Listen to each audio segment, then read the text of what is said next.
So, dear student, once again, a very charming good morning, all of you. Hope you are enjoying your study online.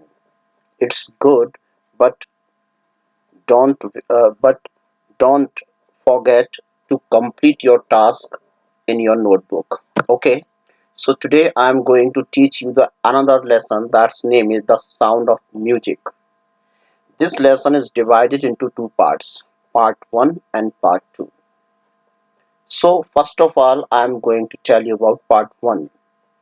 Evelyn Glenn listens to sound without hearing it, and it's written by Deborah Cowley. Students, I want to say you one thing. If you have a firm determination in your mind, in your willpower, and you have a good willpower, you can attain any impossible task. This story gave a very beautiful message. This story encouraged us. The main character of this story is Evelyn Glenn, who is hearing, who is someone who can't hear. She had hearing impaired. She can't hear, and still she became a great musician of the world. Is that possible? कि जो main character इस story का Evelyn Glenn जो कि सुन नहीं सकती थी, लेकिन वो एक वर्ल्ड क्लास म्यूजिशियन बनी। सुनकर कितना अजीब सा लगता है ना कि हाउ दैट इज पॉसिबल। जो सुन नहीं सकता वो एक म्यूजिशियन कैसे बन सकता है। बट रेयर पर्सन वही होते हैं जो वास्तव में इम्पॉसिबल वर्ड में से छांट लेते हैं कि the word impossible says I am possible. बस तो बस यही है, यही मैसेज कोरोना वायरस से लड़ने का भी है कि बेशक कोरोना वायरस का अभी तक कोई ट्रीटमेंट फाइंड आउट नहीं हुआ, but it is possible to cure. और इसकी पॉसिबिलिटी क्या है कि we have to stay home. Evelyn Glennie is a multi percussionist. Percussionist means होता है a person who can beat a multi items of music, means a person who uses different instruments. So Evelyn Glenn was a person, वो कई तरह के वाद्य यंत्रों को बजा सकती थी। She has attained mastery over almost 1,000 musical instruments despite being hearing impaired means unable to listen, unable to hear, और despite means in spite of, के बावजूद। वो सुन नहीं सकती थी, उसके बावजूद उसने 1000 से ज्यादा म्यूजिकल इंस्ट्रूमेंट पर अपनी पावर कमांड कर रखी थी। 1000 से ज्यादा म्यूजिकल इंस्ट्रूमेंट्स को वो बजा सकती थी, जबकि she was unable to listen, she was unable to hear, still she had a command. She learned to feel music through the body instead of hearing it through the ears. उसने अपने अंदर एक ऐसा कैलिबर, एक ऐसी quality develop की थी कि वो म्यूजिक को सुनने के बजाय उसको महसूस करती थी अपनी बॉडी के थ्रू, अपनी बॉडी के सेंसेस के थ्रू वो उसको रियलाइज करती थी कि हाँ, म्यूजिक ऐसा होता है।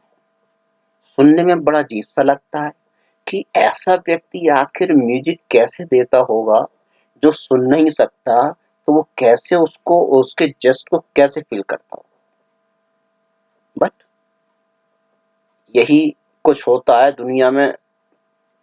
पर डे हजारों लाखों लोग आते हैं, चले जाते हैं, लेकिन कुछ ही लोग केवल ऐसे होते हैं जिन्हें दुनिया हमेशा याद रखती है। एवलिन ग्लेन उन्हीं में से एक है। When Evelyn was 11 years old, जब एवलिन 11 वर्ष की हुई, it was discovered that she had lost her hearing power.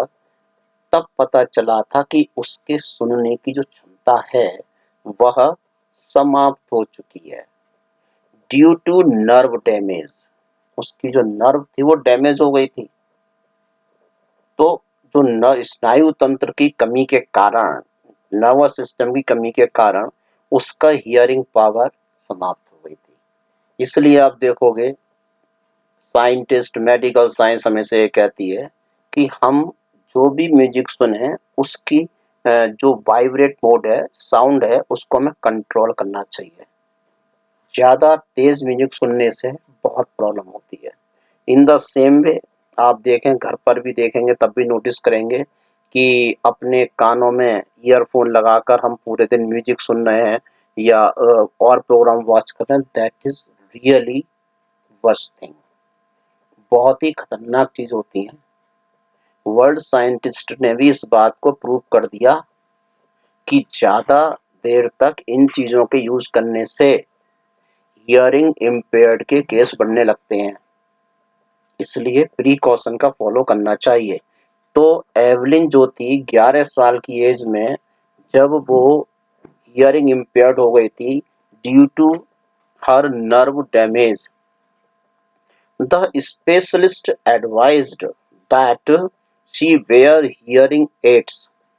तो जो स्पेशलिस्ट थे उन्होंने ये एडवाइस दी कि वो हियरिंग एड्स, ऐसे इंस्ट्रूमेंट जिनसे कि हम सुन सकते हैं, हियरिंग एड्स का यूज करके sent to a school for the deaf, उसे डीफ के स्कूल में, बहरों के स्कूल में भेजा जा सकता है।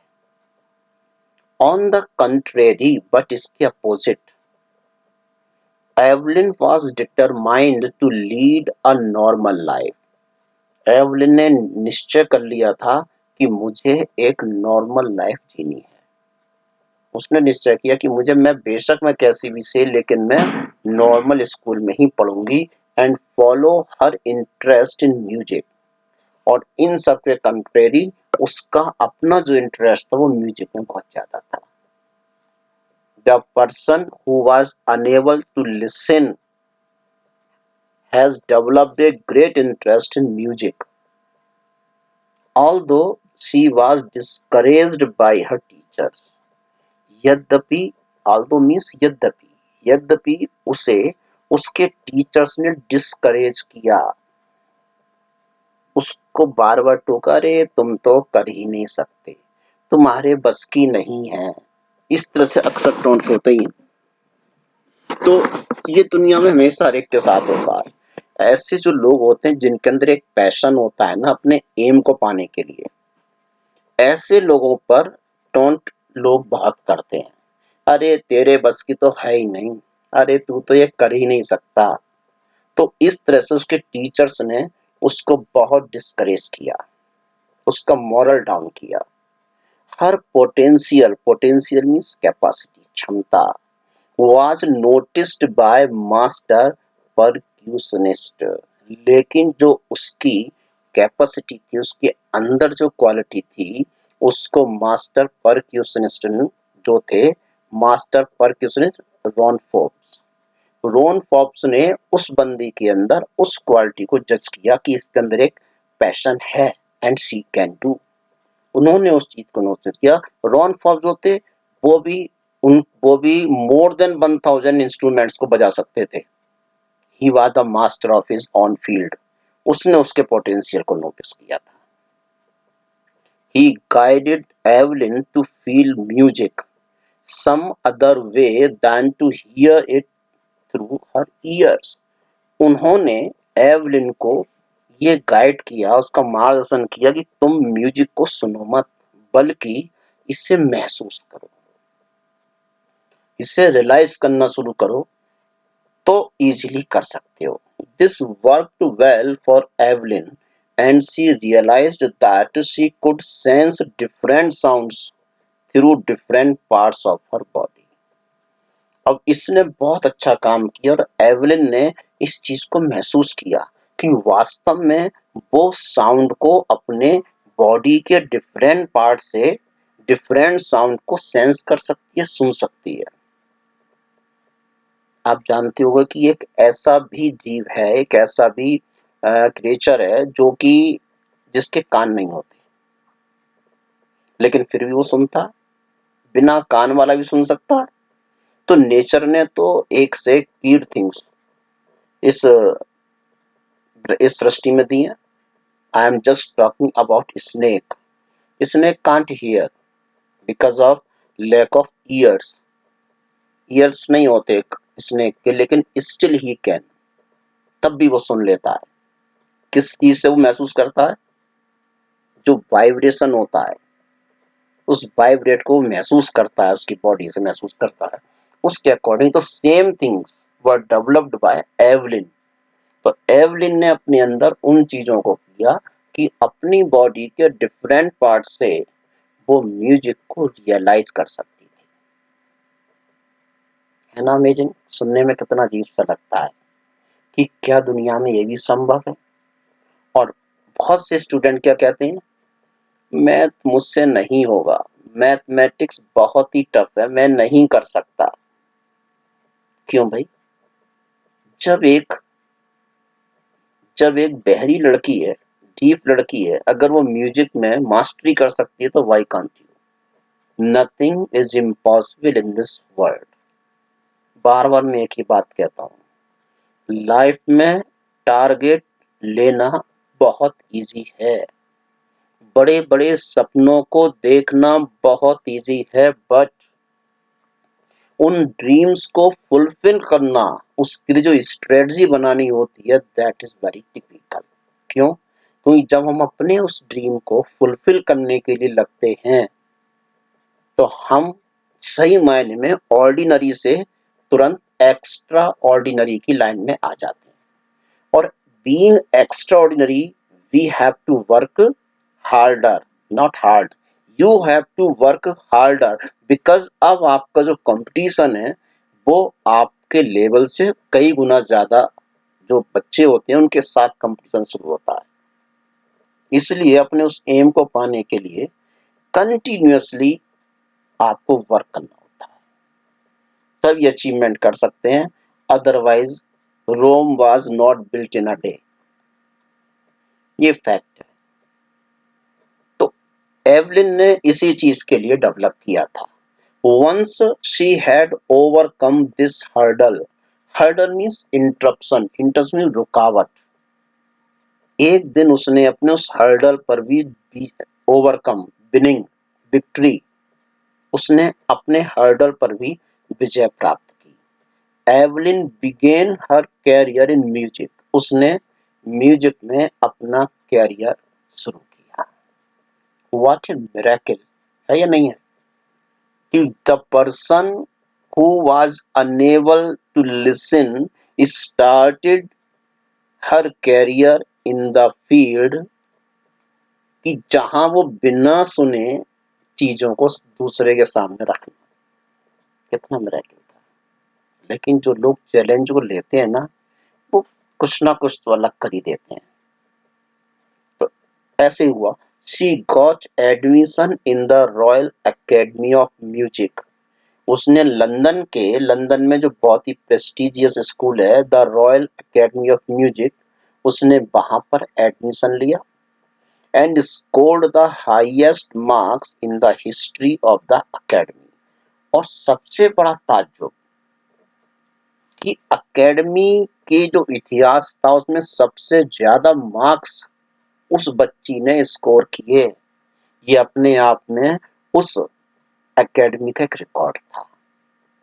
जो बच्ची सुन नहीं सकती थी, उसने उन बच्चों से सबसे अच्छे मार्क्स गेन किए जो कि सुन सकते थे। Evelyn says that hard work and dedication towards her goal helped her achieve success. Dear student, इस लाइन को आप टैग करेंगे, अंडरलाइन करेंगे।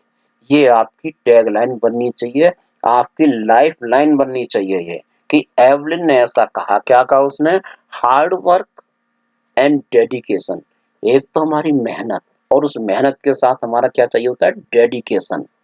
डेडिकेशन मीन्स समर्पण।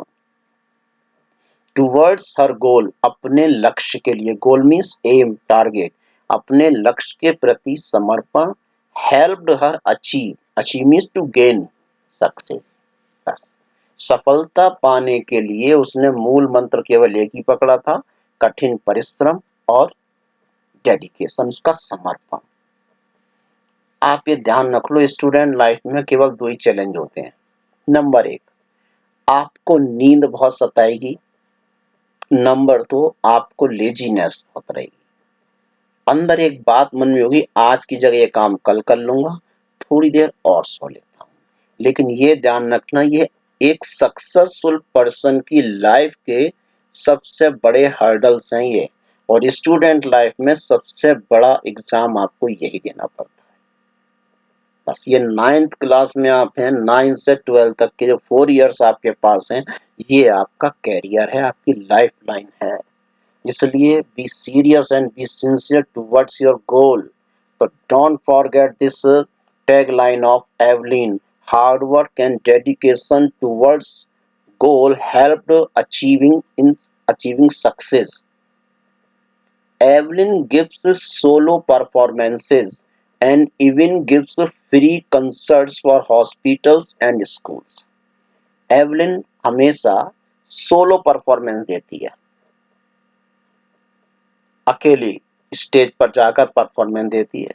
और सबसे अच्छी बात क्या थी, हॉस्पिटल्स और स्कूल्स के लिए जहाँ डोनेशन की बात आती, तो वो वहाँ हमेशा फ्री में ही अपने कंसर्ट, अपने फंक्शन, अपने प्रोग्राम फ्री में करती है। कितना बड़ा उसका एक सैक्रिफाइस है इस चीज में। देखिए कि हॉस्पिटल्स और स्कूल्स दोनों के लिए वो फ्री कंसर्ट करती है। इन द ईयर 1991, 1991 में she won the Royal Philharmonic Society's prestigious soloist of the year award. 1991 में उसने सबसे ज्यादा प्रेस्टिजियस मीन्स गुडविल, वैल्यूबल, सबसे ज्यादा वैल्यूबल ख्याति, जिससे उसका नेम एंड फेम हुआ, उसने वो अवार्ड विनिंग किया। उस अवार्ड का नाम था soloist of the year. Evelyn's story is an inspiration for the differently abled. वास्तव में एवलिन की जो कहानी है, उन लोगों के लिए बहुत बड़ी इंस्पायरिंग स्टोरी है जो डिफरेंटली एबल्ड हैं, who are motivated to fulfil their dreams like she did. जो वास्तव में इम्पेयर्ड हैं, हियरिंग इम्पेयर्ड हैं या डिफरेंटली अदर उनमें डिफरेंटली एबल्ड हैं, तो वो अगर उनके सपने को पूरा करना है, तो वास्तव में एवलिन की जो लाइफ है वो एक सक्सेसफुल सागा है उन लोगों के लिए जो ये कहते हैं कि वास्तव में जिंदगी में अचीवमेंट करना डिफिकल्ट होता है। एवलिन का कैरियर, उसके अचीवमेंट इस बात को प्रूव करते हैं कि वह एक बहरी लड़की थी। बहरी लड़की होने के बावजूद उसने अपने जीवन में ये सारे अचीवमेंट किए। ये हमारे लिए बहुत बड़ा इंस्पायरिंग सोर्स ऑफ इंस्पिरेशन है एवलिन अपने आप में। Now pay attention here, question answers. First question is, how old was Evelyn when she went to the Royal Academy of Music. जब वो रॉयल अकेडमी ऑफ म्यूजिक में गई तो उस समय एवलिन की एज क्या थी। Evelyn was 17 years old। उस समय एवलिन 17 साल की थी। When she got admission in the Royal Academy of Music, London, जब लंदन के रॉयल अकेडमी ऑफ म्यूजिक में उसने एडमिशन लिया तो उसकी एज 17 ईयर थी। ये जो 17 ईयर्स होती है ना एज, ये अपने आप में बहुत बड़ा टर्निंग पॉइंट है लाइफ का। स्पेशली स्टूडेंट की लाइफ में तो बहुत बड़ा टर्निंग पॉइंट है। जिन बच्चों ने अपना एम इंजीनियरिंग, आईआईटी या मेडिकल साइंस या एनडीए में जिनका एम होता है, उनके लिए ये एज टर्निंग पॉइंट है, ध्यान रखना ये। क्योंकि ये आप जो भी एग्जाम है उसमें आप अपीयर कर सकते हैं 17 की एज में। तो इसलिए इस चीज का विषय आप ध्यान रख लें। मेकअप योर माइंड, डॉक्टर बनना है या एनडीए ऑफिसर बनना है या इंजीनियर बनना है, तो अभी से माइंड मेकअप करें और अपनी प्रिपरेशन उसी के हिसाब से करें। She was nervous as she boarded the train from Scotland. जब वो स्कॉटलैंड से ट्रेन में बैठी तो बहुत नर्वस थी। As she lived on farms in the countryside and was not exposed to the life in cities. क्योंकि वो कभी भी अपने घर से कभी बाहर नहीं गई थी, गांव से बाहर नहीं गई थी, और सिटीज लाइफ कैसी है, शहर का जीवन कैसा है, उसको नहीं पता था। Evelyn was excited as she was about to begin her career in music, which was her aim in life. लेकिन वो एक्साइट बहुत थी। क्यों? क्योंकि जो उसने जीवन में सोचा कि मैं म्यूजिक में अपना करियर शुरू करूंगी, वो उसमें अपना करियर स्टार्ट कर रही थी। Next question, when was her deafness first noticed? When was it confirmed? पहली बार उसकी डीफनेस को, उसके बहरेपन को कब नोटिस किया गया और ये कंफर्म कब किया गया? When Evelyn was 8 years old, जब वो 8 साल की थी, her mother Isabelle Glenn noticed that Evelyn did not respond to her name being called out at the piano class. तो उसकी मदर जो इसाबेल थी, उसने इस बात को नोटिस किया कि पियानो की क्लास में जब उसका नाम पुकारा गया तो एवलिन ने कोई रिस्पॉन्ड ही नहीं किया। Evelyn's loss of hearing was gradual, gradual means slowly, धीरे धीरे, and for some times he was able to hide her disability from her teachers and friends. उसकी सुनने की क्षमता धीरे धीरे कम हो रही थी, लेकिन गलती उस बच्ची ने क्या करी कि उसने अपनी उस कमी को अपने टीचर्स और अपने फ्रेंड से छिपाया। ये उसने सबसे बड़ी गलती की। हमें अपनी वीकनेसेस को हमेशा अपने टीचर्स, अपने फ्रेंड्स, अपने पेरेंट्स के साथ सबसे पहले शेयर करना चाहिए, क्योंकि केवल वही लोग हैं जो हमारी उस वीकनेस को हमारी स्ट्रेंथ में कन्वर्ट कर सकते हैं। इसलिए कभी भी अपने आप को वीकन पॉइंट डेवलप नहीं करना चाहिए हमें। By the time she turned 11, और इस 8 साल से लेकर 3 साल का पीरियड गुजर गया, वो 11 की हो गई। Her marks deteriorated, deteriorated means cut down, उसके मार्क्स पहले से बहुत कम आने शुरू हो गए। And her parents took her to a doctor, तब उसके पेरेंट्स उसको डॉक्टर के पास ले गए। Then it was discovered that Evelyn was profoundly, profoundly means completely, कि वो पूर्णतः डीप हो चुकी है। इसलिए इस चीज का विशेषता आप लोग ध्यान रखेंगे कि अपनी कोई भी प्रॉब्लम है, it should be shared with your teachers, with your parents, with your best friend. Next question, who helped her to continue with music? What did he do and say? किसने एवलिन की help की music में कि वो continue रहे, और किसने उसको ऐसा करने के लिए कहा? तो Evelyn was discouraged by her teachers, teachers ने तो उसको बहुत डिस्करेज किया, लेकिन जो उसके मास्टर थे percussionist Ron Forbes spotted her talent and potential. Ron Forbes ने उसके उस टैलेंट को, उसके पोटेंशियल को फाइंड आउट किया, स्पॉट किया। He guided Evelyn to feel music some other way rather than hearing it, और उन्होंने एवलिन को ये गाइड किया कि वो म्यूजिक को सुनने के बजाय उसे फील करना शुरू करे। He got two large drums and tuned them to different notes. When he played the drums, Evelyn reacted to the distinct notes differently. She realized that she could feel the higher notes produced by one of the drums through the upper part of her body. उसने महसूस किया जो drum थे, जब master उसको बजाते थे तो जो हायर नोट्स बनते थे, यानी जो ज्यादा तेज जिसको बजाया जाता था, जो उसकी बॉडी का अपर एरिया था, वहां पर उस चीज का वाइब्रेशन वो महसूस करती थी। अब द वेस्ट, कमर से ऊपर, and the lower notes of the other drum, और दूसरा ड्रम जो जिसकी आवाज, जिसकी साउंड कम थी, वो महसूस कहां से कर रही थी? वो महसूस कर रही थी उसको through the lower part of her body, कमर से नीचे के हिस्से से वो उस चीज को महसूस करती थी। This worked well for Evelyn, and gradually she found that she could sense different sounds and vibrations through different parts of her body. इस तरह से उसने महसूस करना शुरू किया कि वो डिफरेंट म्यूजिक को डिफरेंट बॉडी पार्ट से सुन सकती है, महसूस कर सकती है.